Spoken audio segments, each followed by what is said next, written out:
So we're located in Fort Lauderdale. We're a full-service egg donor and surrogate agency. We have a database of donors, egg donors, probably at any given time, like up to like 125 to 150 egg donors.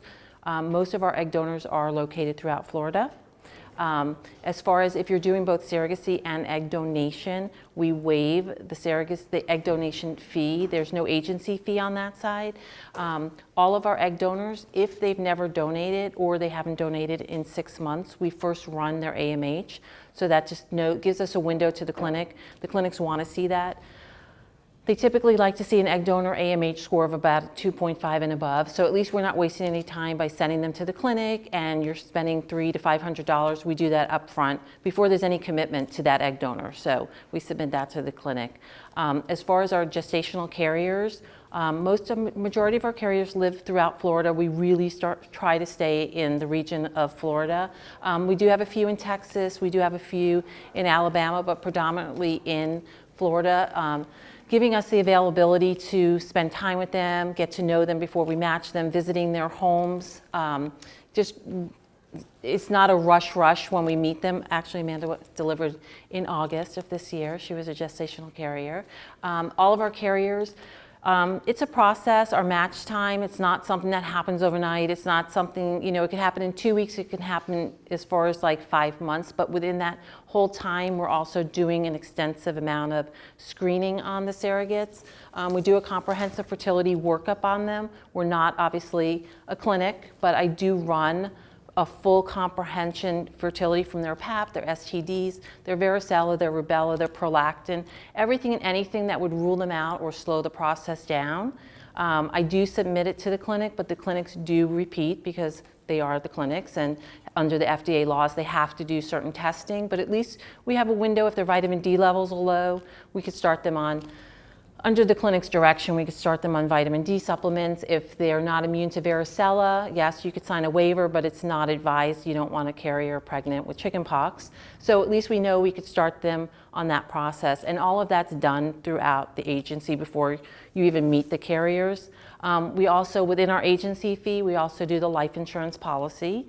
We just also started implementing a new policy in the legal contracts. Typically, you are taking out, you're paying, God forbid they have a loss of a uterus, a loss of a reproductive organ, you're paying for that in their legal contract, like a $4,000 compensation. Now we have an insurance policy that's part of the agency, so God forbid there's a loss of a uterus, it's a $10,000 policy that's paid to them. The life insurance policy is part of it, a $250,000 beneficiary to them and $100,000 to the intended parents. We really base our matches on really getting to know our intended parents and really knowing our carriers. So it's not a plethora of 5 applicants or profiles you're going to look at. It's really getting to know you. And I found that it's really hard for the carriers for me to go to them and be like, look at this couple, look at this couple. It's just overwhelming because they want to help everyone. I would be honest to tell you that a majority of our carriers, their first choice is working with a gay couple.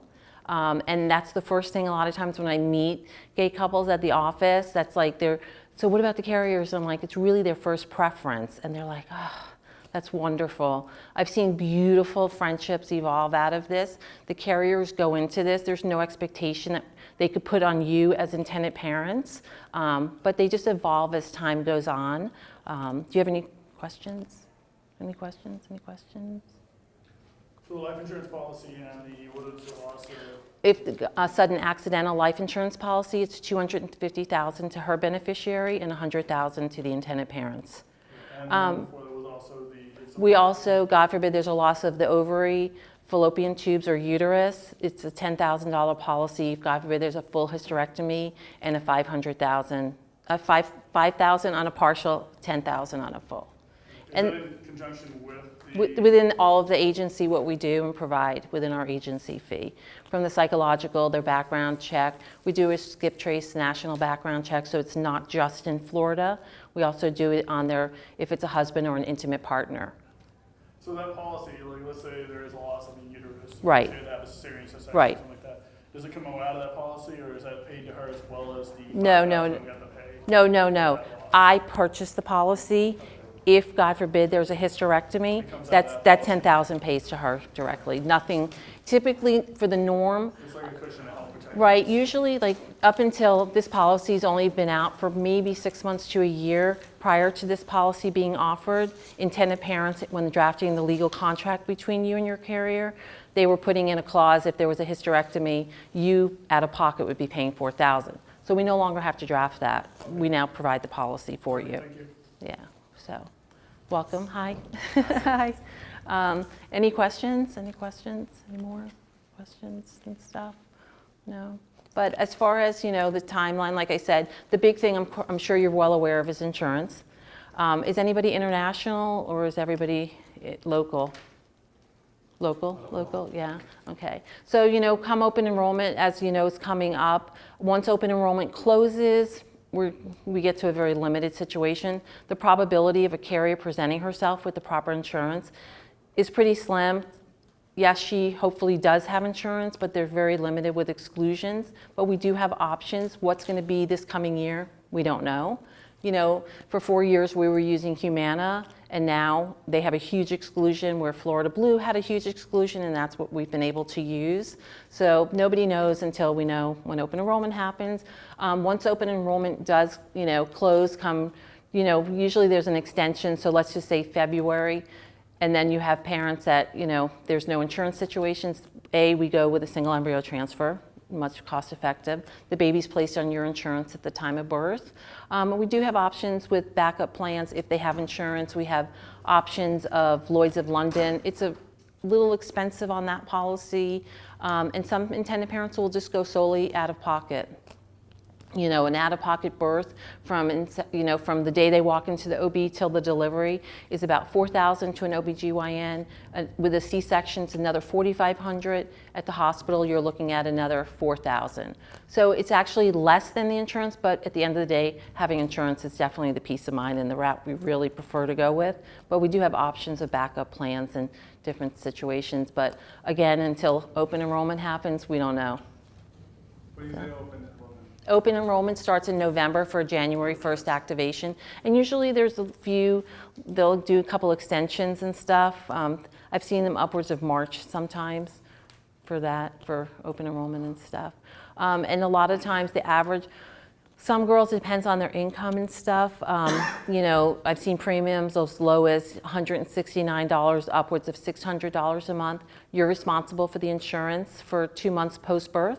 God forbid there's any medical situations that present themselves within that 2 months, you would be responsible for an additional 6 months. You know, God forbid, you know, you have to draw the line somewhere.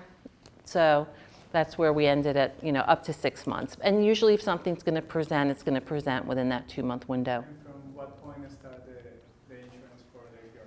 So I guess that is from the very moment of Right. enrollment.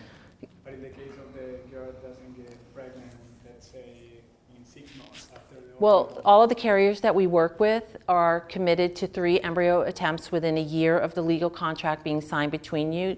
Well, it's actually 3 attempts within a year of her first transfer, I'm sorry. And then she's also, most of the carriers that we work with, more so than not, we ask that they're willing to transfer up to 2 embryos at any given attempt. Termination is a huge topic and an important topic to discuss. There are that 1% of carriers that will present themselves to us that are not willing to terminate. It's a hard match, you know, asking, I respect their values and what their beliefs are. I'm not here to change anything. That's just a disaster. You can't, because when it presents itself, God forbid, you don't want to be in that situation. But it is a hard match, but it's not very often that I have that type of carrier. Also, reduction's a big topic. If it's a split situation, when we put one in, we're going to go with that twin pregnancy. In 13 years, I've only had 1 splitter. It happened like 2 years ago. We put 2 in from a frozen bank, which is shocking, and we had a triplet situation, and we did a reduction. And other than that, for the most part, I've had just the science is so advanced, and it keeps evolving, and it's exciting. And, you know, we have some of the most world-renowned, fabulous clinics here in South Florida. So I see great success. It just keeps climbing and climbing. Have you had any medical complication that wasn't covered by the I did, and not that it was a situation and it's going on in it right now. I had an international case where we did that reduction, and that's a whole different topic with international insurance on the baby, as we're fortunate here in the US that the baby's placed on your policy right away. And they chose not to take the international newborn policy, even though I kept pushing and pushing and pushing. And we had a situation, and they have a pretty big bill. But the hospitals they'll work. But for the most part, overall, even with my twin pregnancies, I'm really fortunate and blessed, full healthy. That's what's really important, looking at the carriers, really knowing their birth records, really, not working with somebody that's had more than 2 C-sections, not working with somebody that's had more than 5 births, really looking for the best of the best candidates. Ruling out gestational diabetes, that's the only one where I see the clinics, it's a clinical decision. If it's something that's insulin, absolutely ruled out. If it's a diet-controlled full-term pregnancy, the clinics will typically approve them. But any warnings of preeclampsia, factor 5, we really just the best of the best. Visiting their homes, I've met some really wonderful carriers, and visiting, seeing their homes, where they live, it's just, they're not the right fit. It's a huge responsibility to put my head down at night to know that they're living in a safe environment and stuff, so, yeah. Do you find that the majority of the births through surrogates are C-section or vaginal? If it's a C-section, we stay with C-sections. I don't allow VBACs. They have to deliver with an MD in a hospital, no birthing centers, no doulas, no midwives. They could have that as a support if they have a midwife they want as their support. But I would say singletons, absolutely vaginal, more so than not. Twins, only about 5 to 10% will make it through to a vaginal delivery on a twin birth. Especially when you're dealing with surrogacy, a lot of the OBs, they just don't want to really put that time in, and it's also such a risk factor, going for I had one doctor that I went to with a surrogate to her OB appointment because she was so fearful of having a C-section just 3 months ago for a gay couple that they'd actually just moved back off the coast of Africa somewhere this month. But he told her, he's like, look, I had 20 twin pregnancies and only 2 delivered vaginally. He goes, I'll stay and I'll help you. And I talked to her, and I wasn't there to convince her. And she said, I put a lot of thought into it. It was at the 11th hour before we were headed to the hospital. And she's like, you know what, I'm gonna have a C-section. So I was like, wow, like, you're sure, you're sure? And she did, and she was glad she did. She had an easy, nice recovery and stuff, so. Anybody else, any questions?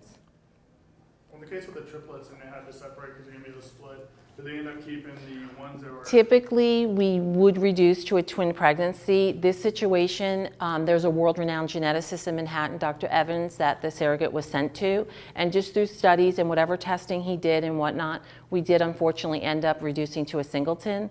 There was an issue, the placement, the placenta, and things like that. So we did end up going to a singleton, and that was the international case where they didn't take the baby insurance. And in the last 8 years, she was my only carrier that's ever been on hospital bed rest. So she had low amniotic fluid. I'm not a doctor, I'm not a scientist.